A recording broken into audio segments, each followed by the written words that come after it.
আসসালামু আলাইকুম। তো আজকে আমি যেখানে এসেছি এটা হচ্ছে আমার পাশেই আমার একটা ছোট ভাই।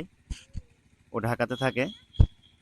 তো ও আমার বেগুন চাষ দেখে ও আমারে বলছিল যে ভাই আমিও বেগুন চাষ করব।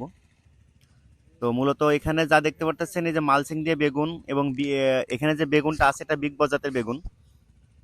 আমি নিজেই চারা আনছিলাম এবং আনার পরে ও আমার কাছ থেকে চারা নিচ্ছিল এবং আমার যে মালচিং পেপার সে মালচিং পেপার ও আমার কাছ থেকে নিয়ে গেছিল 1 রিল।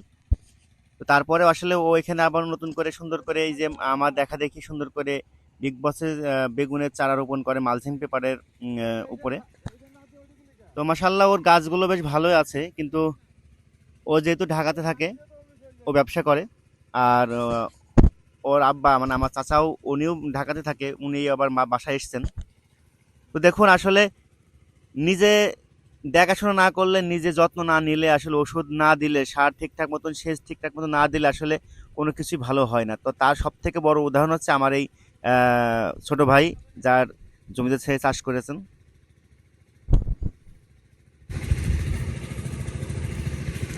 জমিদার জি, আমাদের তোমাদের? হুম, তো আমার আবার আপনাদের না না আমার ও ও আমার আমাদের আমার আমার হ্যাঁ ঠিক আছে। শুধু আমার হ্যাঁ শুধু তোমার। তো সেই পাকড়া লেগেছে। হ্যাঁ ওর পাকা লেগে গেছে। হ্যাঁ হুম। তুলে দেবো। না একটু থাক দেখেন। পাতা তো একটা ছিলে মানে ছিঁড়ে ফেলাম নাকি এটা কি পাকড়া লেগেছে কি ওষুধ পুড়িয়ে গিয়ে নাকি পুষে পুড়ে গিয়ে বুঝতে পারছেন? তো পাকড়া লেগেছে মনে হয়। গাছ সব এই দেখেন চাচা, সাদা দাও। দেখেন কি অবস্থা, দেখেছেন? এই ওষুধ কিন্তু দেওয়া লাগবে নিচে থেকে। হ্যাঁ এই রে বাবা, এই পাতা কি থাকে, এই গাছ থাকে, কি অবস্থা দেখেন তো। এই দেখেন ডিম কত, দেখেন এখানে কি একটা অবস্থা, আল্লাহ। হ্যাঁ এই দেখেন তো কিরম ওষুধ দিয়েছে। ওষুধ দিয়েছে আছে উপর দিয়েছে লেগে আছে পোকা কানটা কলাম যে সেদিনকে তলা দিয়ে মেরে যায় তো ধরে শালা কানা আছে উপর দিয়ে লাইন দিয়ে ধরে চলে যাবে তোলা দিও। তো যাই হোক, আপনারা দেখলেন যে তার গাছে যে বর্তমান পরিস্থিতি, তাতে করে কিন্তু তার গাছে কিন্তু প্রচুর পরিমাণে সাদা মাছিতে আক্রমণ করেছে এবং তার সাথে কিন্তু লেদা পোকাও পাতা, অনেক পাতা কিন্তু খেয়েছে এবং খাইতেছে এবং মাকড়ে কিন্তু সর্বোচ্চ আক্রমণ করেছে। যদিও তিনি কিন্তু খরচটা কিন্তু করতেছে, বেশি করতেছে, কিন্তু ওই যে কথা আছে না যে নিজেরটা নিজের কাছে সব থেকে বড়, অন্যের কাছে কিছুই না। তো ব্যাপারটা আসলে এখানে সেরকম যে আপনারা যারা চাষ করেন, যা বিশেষ করে যারা উদ্যোক্তা আছেন, অল্প বয়সী উদ্যোক্তা আছেন, তারা কিন্তু একটা ভুল সবসময় করেন, সেটা হচ্ছে যে লেবার দিয়ে কাজগুলো করান তাকে বলেন যে ওই ওখান থেকে বা ওই দোকান থেকে ওষুধটা নিয়ে এসে দিয়ে দাও, বা দেখো তো শেষ লাগে কিনা। সে যদি বলে হ্যাঁ তাহলে হ্যাঁ, তাহলে সে যদি বলে না তাহলে না। ব্যাপারটা আসলে এমন করলে কিন্তু আপনার চাষ কিন্তু ভালো হবে না, আপনি কিন্তু চাষে লস করবেন। আপনার চাষ আপনার নিজেকেই করতে হবে। আর আপনি যে লেবারটা দিয়ে করাবেন আপনি তাকে গাইড করবেন। মূল কথা হচ্ছে আপনি তাকে অর্ডার করবেন এবং আপনি নিজে আপনার জমিতে যাইবেন, গাছ দেখবেন, গাছের অবস্থা দেখবেন, কখন কোনটা প্রয়োজন সেটা বুঝবেন, তারপরে আপনি সে মতন ব্যবস্থা নেবেন।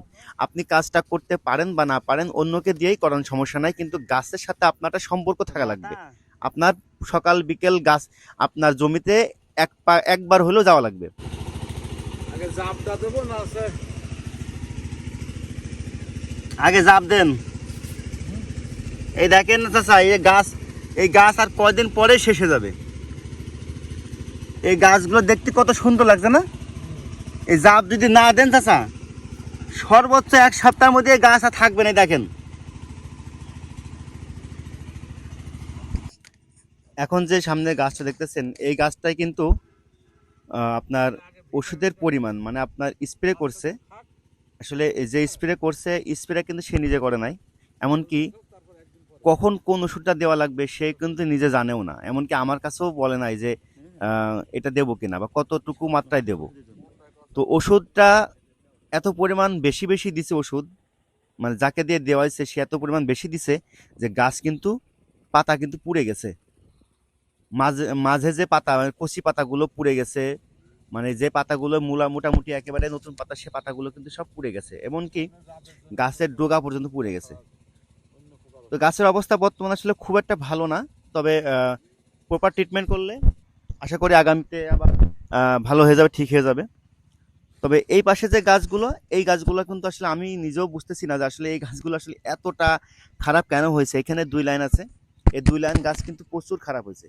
মানে একই সাথে রোপণ করা, ওইদিকে গাছগুলো এত মানে গ্রোথ আছে, কিন্তু এই গাছগুলো দেখুন একেবারে ছোট হয়ে আছে। মনে হচ্ছে যেন আগামী গত 4 থেকে 5 দিন আগে রোপণ করা এই গাছগুলো একেবারেই ছোট ছোট ছোট ছোট হয়ে আছে।